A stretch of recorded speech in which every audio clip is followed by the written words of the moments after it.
What up, YouTube? It's Two Fat Guys Pull Us, and before we get to our video, we wanted to let you know about our milestone giveaway for 1,000 subscribers. We are giving away an Amazing Spider-Man issue number 4. This is the first appearance of Silk, the original Sin tie-in. I'm sure everybody is familiar with this book. This is a CBCS 9.8. Oh, yeah. Yeah, so... big boy. This book is much hotter than it was when we first bought it for the show. Yep, that's true. You insist on still giving it away, and I'm very happy to do it. You can tell that he is not. But anyway, we are giving this away when we hit 1,000 subscribers. Kick-ass, key issue, first appearance of Silk, is someone's going to win this book. So go ahead, hit that subscribe button, and let's get to the video, shall we? What up, YouTube? It's Two Fat Guys Pull Us, and we've got a new comic book solicitations video for Marvel for the month of August 2022. And as you can tell, Nate isn't that enthusiastic for it, but I think there's good reason. Yeah. So Marvel celebrates Spider-Man's 60th, the Spider-Verse returns, Hulk Planet continues, and more in the August solicitations for 2022. So we know it's going to be heavy Spider-Man because of the 60th, and we know it's going to be heavy because of Judgment Day. So let's get into it. All right, so kicking it off, we've got Judgment Day, issue number 3, the event from Karen Gillan. You know, we talk about it. We've been talking about it since May solicitations. You know, we're not even June solicitations. We are super stoked for this event, and it seems like we're shedding more light on the fact that this thing is actually pretty big. Yeah, there are 13 issues coming out in August that are dealing with Judgment Day. Right. A couple of the main titles, of course, the 3-issue mini, the Death of Mutants, and then a bunch of X-Men tie-ins, but of course some unexpected tie-ins as well. Correct. So, you know, like you were saying, oh, and also I need to feature these covers. This cover, I don't even know who does this cover, but this looks fantastic. And I like the Mark Brooks cover, don't get me wrong. But we've got some killer covers coming for Judgment. I am a little disappointed that we don't have a Peach, but I know she's on probably another tie-in somewhere. There is a Peach cover for this. They just are not showing it. Yeah. And that Jean Grey one, I believe, is Lucas Warnock. Okay. So then we got Judgment Day 4, and there's our Peach cover. Yeah, again, there's just a lot going on here. We've just got a lot going on, and at first we thought this was just between the Avengers, the X-Men, and the Eternals, which, I mean, that's a lot of players. That's a lot of players. But now we've got these other tie-ins. You know, we've got the Death of the Mutants, which seems like a pretty, yeah, that's going to happen. And then obviously the tie-ins within the X-Men line. So X-Men Red, Marauders, Immortal X-Men, where you would typically think you'd see them in X-Men number 4. Interesting Wolverine. cover, by the way, seeing Cyclops locked down like that. Almost wonder if that's a red herring or if that's really straight up. I'm sure it's getting locked down. No, yeah, who knows? Again, we're so. This is so deep into what we're currently before what we're reading. I don't know what I'm trying to say, but you know what I mean. We just so much farther ahead of us that we don't. There you go. Look at the descriptions. That's why there are 2 people on the show, not just me. Mm-hmm. This is one I find interesting, and I'm sure you're not happy about it. But it looks like Kraven is going to be hunting our X-Force, and I would assume, you know, we've been talking about it. Deadpool is he's forcing his way into some X book. Yeah. Right now he's in Wolverine, but he's trying to get on X-Force. I hope he stays. I hope this isn't the end of him. I hope Kraven's not the end of Deadpool in there, because he's been a breath of fresh air. For sure. You're right. I cannot stand Kraven being present in anything that's not Spider-Man. He's one of the few villains that I just don't think crosses over well. Right. However, this cover is awesome enough to almost make me change my mind, because wearing some skins. Literally wearing Beast as a jacket is Yeah, I'm down. All right, as we said, some other books are having some implications in Judgment Day, and we've got Spider-Man dealing with Judgment Day. I know this is a John Romita cover, yes? Yes, that's a rough cover. But he's not the interiors. He's not. Nick Dragotta is doing the interiors. Okay. I don't know if that is because it's Judgment Day or what. Issue 9, I believe, is further down the list, so we'll see if he's on there. But again, it seems like it seems like some certain books are actually dealing with Judgment Day that are kind of outside of the scope of the big three. We'll see. It's got me intrigued. If there are variant covers of this, I might pick it up. But if it's this cover, I'm gonna have to read it digitally. Yeah. So Fantastic Four, for instance, has got a Judgment Day. Yep. But keep in mind, this is in the middle of the ongoing run. This is issue 47. And this is not written by Dan Slott. So this is David Papose and Juan Cabal doing the art. Love me some Juan Cabal. And I believe this issue, obviously by the covers, are supposed to be highlighting Invisible Woman. I think like this is a standalone story almost for her. So we kind of had a discussion about this morning, about this whole idea of throwing a tie-in into the middle of a run that has literally nothing to do with the current story arc, The Reckoning. And the fact that Dan's not on it. I think Reckoning will be over by this point. Okay. I do think it's very strange that Dan's not writing it. I think because this will be the third, if not fourth time that an event has interrupted the Fantastic Four run. But every time before, Dan Slott has written the book. And so, and I think has actually done a pretty damn good job of keeping it making sense with his book, whether it was Empire, which was obviously he was a co-writer of that entire event. But even the King in Black stuff, he used it to really highlight the family element and past stories that he created. And so I find it very interesting that he's not writing it, and yet this isn't getting pulled out into its own like one shot. Well, and I think we came to the conclusion this morning that it seems like a safer bet for Marvel, for everybody that's already currently pulling Fantastic Four. They don't have to try to sell you on a one shot. It's just you're just going to get it. It's going to be bought. It's going to be read. You're going to be exposed to the writer and to the new artist. So not the new artist, but you know what I'm saying. Like just a different creative team, and so I feel like it's an easy win for Marvel, and I think they're going to continue to do that, which I don't know how I feel about that. I'm not sure either, and this isn't the only book we're doing it on. No, so if we keep scrolling down, we've got Avengers, which is doing the same exact thing. And so we've actually got two issues, and they did it out of order to try to pair, I think, all the Judgment Day issues together. We get Avengers 59 and Avengers 60 in the month of August. Avengers 59 is not a Judgment Day tie-in. It is written by Jason Aaron. It's dealing with his multiverse stuff. But issue 60 here is written by Mark Russell, art by Greg Land. And this is a tie-in. It looks like Hawkeye and Black Widow, I'm assuming that's who that's supposed to be. Looks like it. Are going to be involved and judged in some sort of way. But yeah, here's another book smack dab in the middle of Jason Aaron's run, and Jason Aaron has nothing to do with it. It's so weird. I know. I just think it's strange. I think it's very strange. Yep. Hey, I'm interrupting the video because I have something important to tell you. I know you know about our sub giveaway for 1,000 subscribers. This one right here. I know you know about that one because we talk about it all the time. But did you know we're giving away a slab at 750 subscribers? That's right. We're giving away this second printing of Silver Surfer Black issue number 1 with Null on the cover when we hit 750 subscribers. So if you're not already subscribed, hit that subscribe button, ring that bell, and give us a like. Let's get back to the video. Next up, we have Amazing Fantasy starring Spider-Man. So this is the big one-shot, multiple writers, or is it a one-shot or is it a mini? A one-shot, yeah. One-shot. 72 pages. 72 pages. We got really big names involved. You got Hickman, Dan Slott. There's a bunch. Neil Gaiman, Kurt Busiek, Rainbow Rowell are the biggest names. And then Jim Chung and Oliver Copiel, Michael Cho doing art. And then, of course, your favorite, John Romita Jr. is doing the cover A. And that's why we will not be getting cover A. We'll be getting the Peach Momoko variant.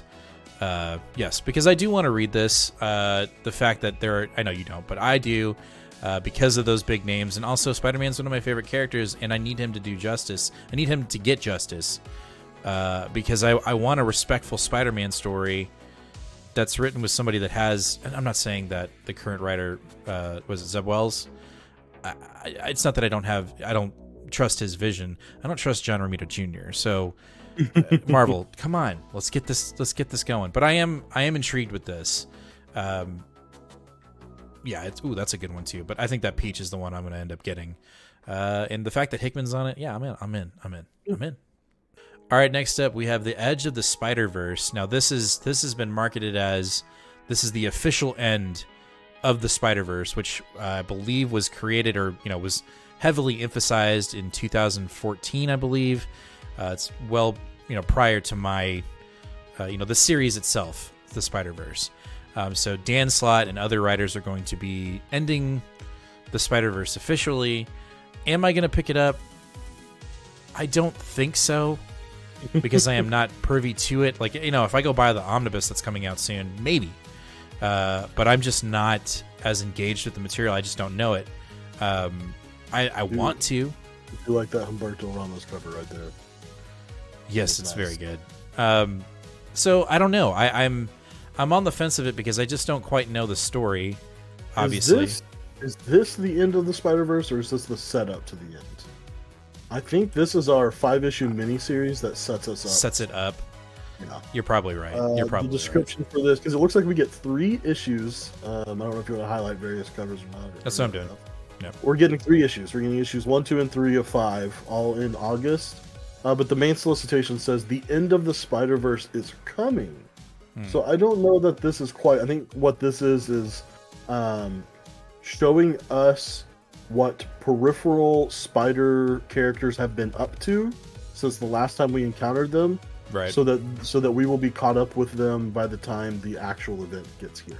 So I wonder why we're doing this. I mean, is it Marvel going, we can't feed any more material to Sony and making movies, or is it, I wonder why they're entering the Spider-Verse. I just wonder.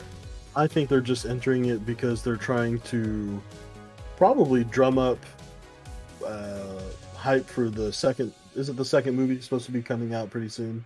Well, it was supposed to come out in 2022, but they pushed it to 2023, the end of 2023. So, well, then no, I don't know why they did it. Yeah, and maybe it was all movie hype. Well, maybe it's just ill-timed. Like they're like, well, we're coming out with this anyway, so deal with it. Yeah. So it looks like the first issue is going to be primarily dealing with Spider-Man Noir, Aranya, and Spider-Rex. Second one, Spider-Gwen and a brand new Spider UK. And then the third issue this month will be Spider-Man India and a new character, Night Spider. So, potential speculation, get it first here. There's a lot of potential new Spider-Verse characters supposed to be appearing here. That's why we're talking about it. All right, next up we have Damage Control, issue number 1. This is a 1 through 5 mini, really talking about the department that cleans up all the Super's mess. Initially, I saw this, I was like, I don't know, but then I read the premise, and there are multiple characters that I'm really interested in that I want to read. The cleanup there. It sounds pretty kick-ass to me. Obviously, She-Hulk is in there. I'm doing it. Nightcrawler's on there. Moon Knight. That sounds like a silly goose time. So I don't know the writer, but it looks like fun.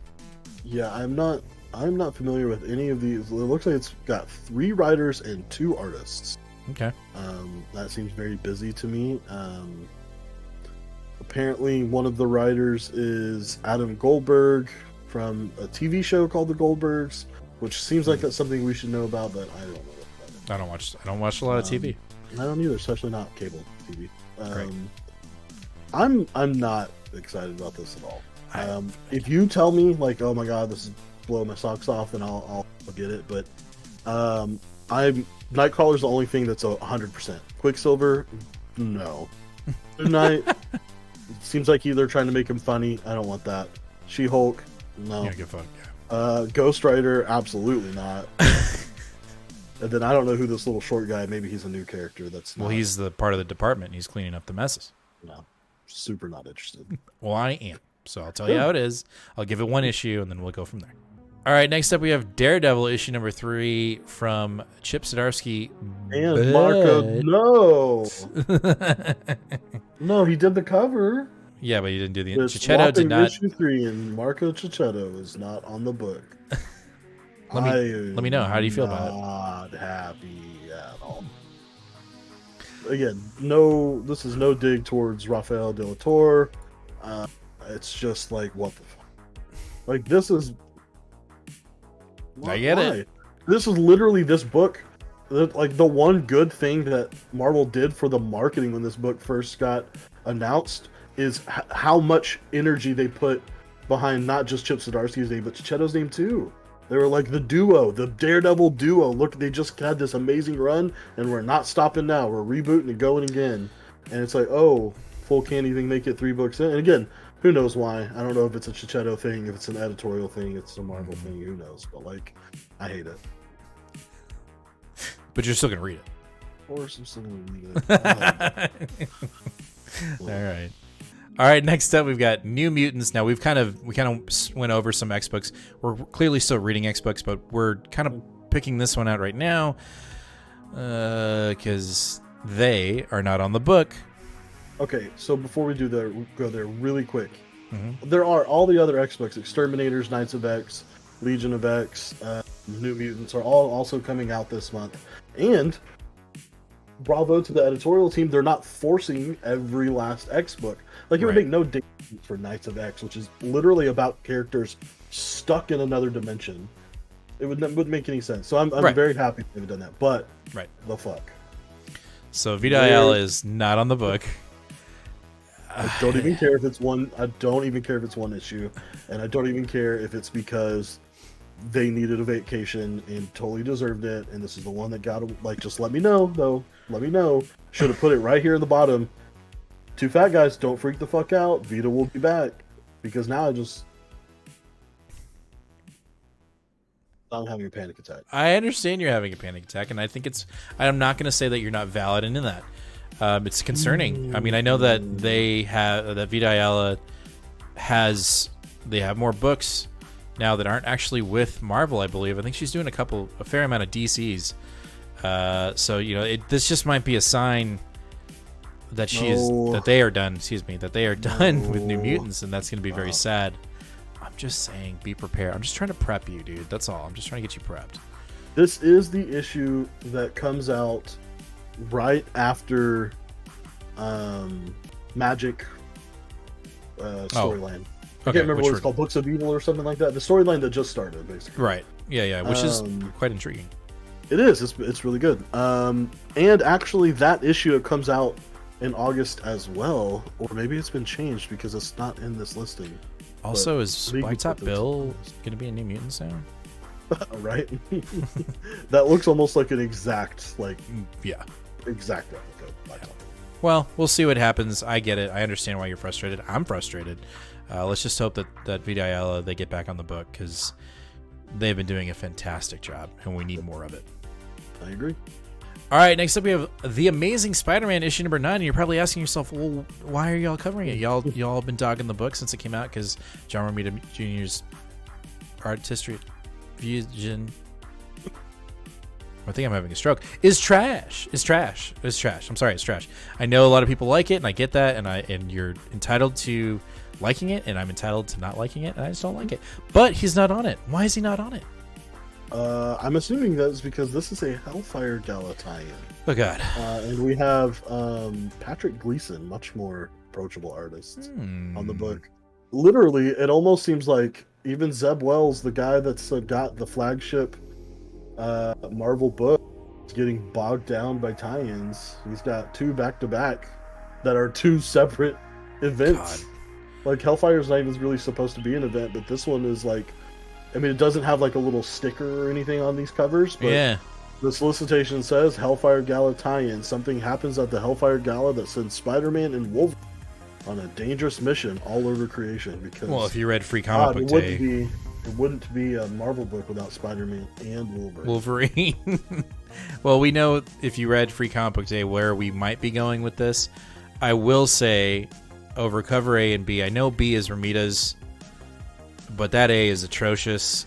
and so I'll probably buy B because it actually looks like Romita took time on this one. Whereas, is that Romita? That's Romita.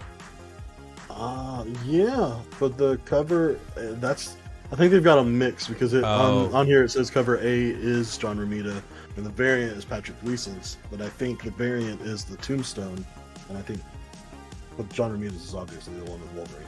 There's never been a more John Romita looking face than that Wolverine. Okay, let's stop badgering. Let's move on. All right, next up we got Defenders issue number 3 of 5 from Al Ewing, and we have both expressed some interest in this book from Free Comic. No, not Free Comic Book Day. It was a Thor book where we actually got a little bit of a tie-in into a preview of Defenders Beyond, and it actually looks like a kind of fun. But the reason why we're talking about it now at issue 3 is surprise. One of our characters is becoming the Phoenix. What are we doing? What's going on? Like, I feel like Phoenix. It's just like I thought Echo was the Phoenix, and we don't even like that. Now we're gonna throw like, obviously it's probably gonna be interdimensional, multiple realities. But I'm with you, man. I feel like the Phoenix is being a little overdone. Yeah, it's strange. I don't get it. It makes me a little bit less excited for this run, but whatever. We could be wrong. It's Al Ewing, and he deserves all of the chances. Al Ewing has been knocking it out of the park lately, so we'll see. A real quick mention of Jane Foster and the Mighty Thor. If they continue to do Peach Momoko covers, I will buy it. No matter even if the story's bad, because I'm digging her covers. But I am interested in this. Like, clearly it's a little mini to get you. People are going to be talking about Jane Foster and Thor because of Thor: Love and Thunder. So I'm going to read it, but if it's purely for covers, I'm okay with that. All right, next up we have Moon Knight, Black, White, and Blood. We just recently got issue 1, and I was very impressed. It was almost my pick of the week. I think I'm committing to it. I want more Moon Knight. I want more new Moon Knight, and I want it now. So to get any form of it, whether it's the current ongoing series or a mini, I think I'm going to do it. And these covers are sick. This A cover's badass, and the B cover's good too. Yeah, that's Rod Rice too. So I might have to get that one. Yeah, so that is a definite pickup. All right, next up we have Moon Knight issue number 14, and you've got some interesting insights with this one. Yeah, I guess in preparation, knowing that this was going to get the solicitations were going to get released today, Jed McCabe put out a little tweet saying that this is the start of a new arc where he's finally going to start talking about or putting Moon Knight's DID sort of front and center into a storyline. He's sort of put that in the back burner on his run so far, and so it looks like this is going to be an arc focusing on that primarily. And one thing I thought was really neat was he gave a shout out to the individual who helped him, that he basically what's the word I'm looking for, consulted with, that actually someone that has actual dissociative identity disorder, to help him be able to accurately represent what this is like, and not just sort of say, hey, like, I'm just going to make the guy seem like he's crazy and has multiple personalities. He actually did some consulting with someone. I think that's commendable. It's a smart play for sure. All right, next up we have She-Hulk issue number 6. Now, I think we mentioned it that initially when this run was announced, no one really said anything, but they were only they only put out solicitations for 5 issues. It was only going to be a 5-issue arc, and then they were going to kind of wait. It was in a wait-and-see pattern. Well, I believe in May they finally made the decision to continue on as an ongoing, which I'm super stoked about. I'm absolutely loving this current She-Hulk run. And, August, I believe 16th or the 22nd, I can't remember, the actual She-Hulk show will be coming out on Disney+, so it's kind of fitting that they're going to continue, obviously. And I think this run has a lot of potential to grow, but it's been fantastic. So, to make it even better, I almost feel like it's going to be a hard thing to do. But issue 6, we are, Nightcrawler is coming in asking for a favor. I'm about it. Putting Nightcrawler in the book definitely helps even someone like me that's not super not reading this. I'm like, oh, okay. Yeah. No, I'm super stoked for it, and I'm actually kind of frustrated that we're not getting issue 4 until July. No, I'm sorry, issue. No, that's not right. because this is issue 6. We're not getting issue. Maybe we already got 4. We're not getting issue 5 until July.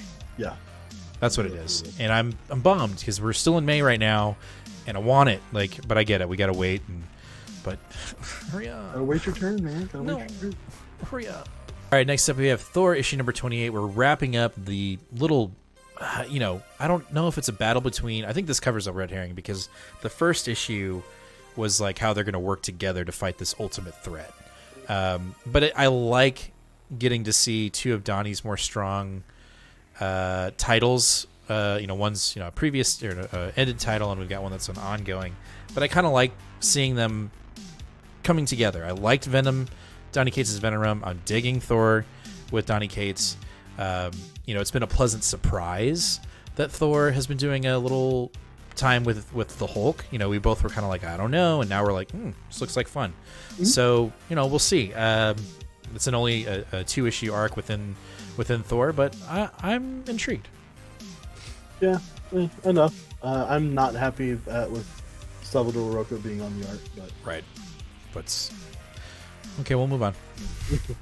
All right, let's talk about Alien. Speaking of things I'm not happy about. You are a negative Nancy tonight. I just don't understand. So look, Philip Kennedy Johnson still got an Alien book, but we're rebooting it #1.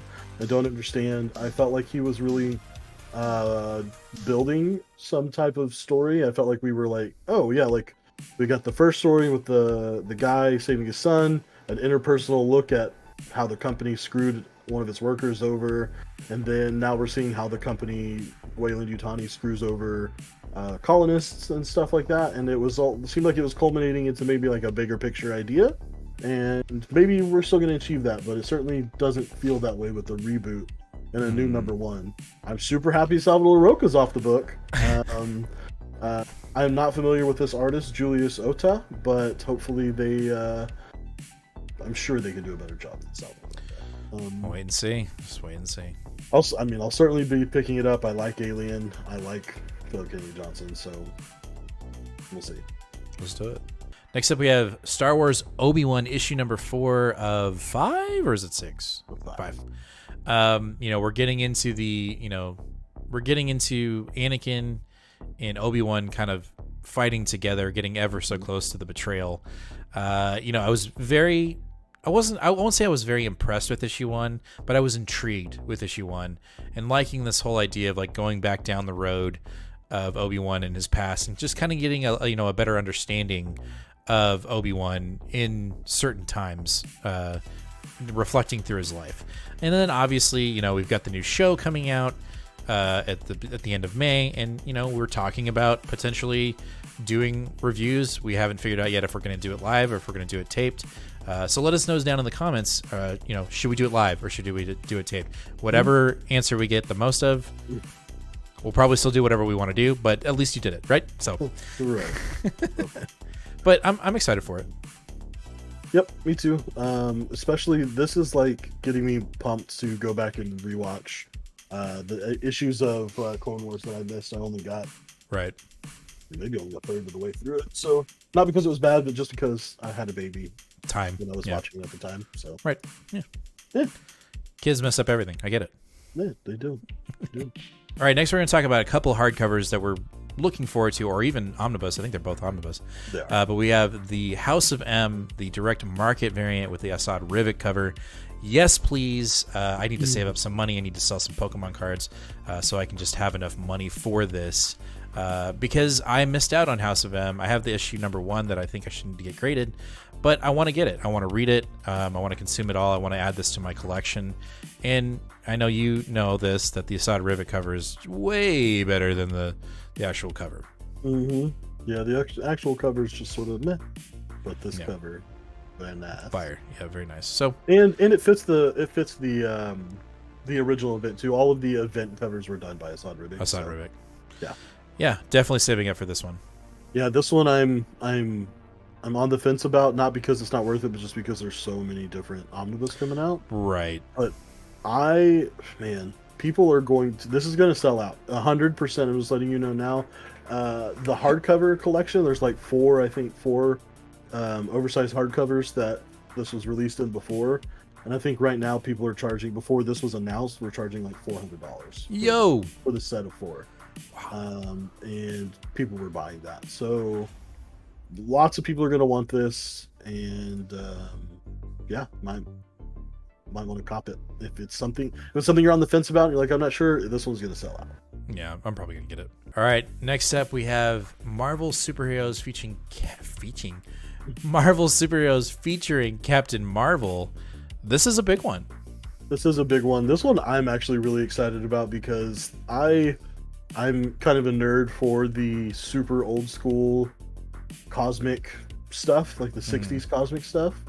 And this stuff has not been collected at all in color. The last time this was collected was in the Marvel what were they called, like Elements or Extras or something. It was just black and white. Whoa. So this has literally never been collected in like oversized format, never been collected in color. So really the only way you could get it was Marvel Unlimited or the actual issues, which big deal. Yeah, it is one of my collecting goals to have the entire volume 1 of Captain Marvel, 69. I think it's 69 issues.